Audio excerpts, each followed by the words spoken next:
Jā, nu šur daži no viņiem arī top par profesionāļiem, cik man zināms. Jauktais koris Namejs tūlīt kāpj uz skatuves, lai atkal jums kaut ko dziedātu. Tad mēs dejojam, tad mēs dziedam. Nu, jāsaka, ka Imants kultūras centrs tiešām ir bagātīgs gan ar dziedātājiem, gan dejotājiem. Lai gan, cik es zinu, ir visādi vēl kolektīvi, gan studijas, bet tos, kurus mēs varam tā aktīvi klausīties un skatīties, protams, ir šeit klāt un šodien uzstājas. Jauktais koris Namejs, mākslinieckais vadītājs Uģis Reķis, diriģente Lāsma Pommere.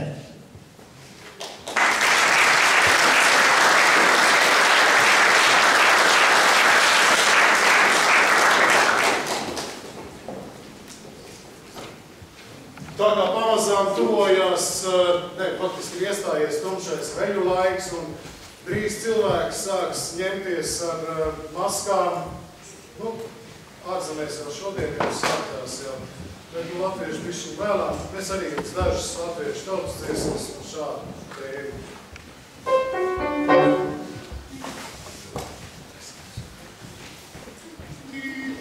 Yeah.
Jauktais koris Namejs.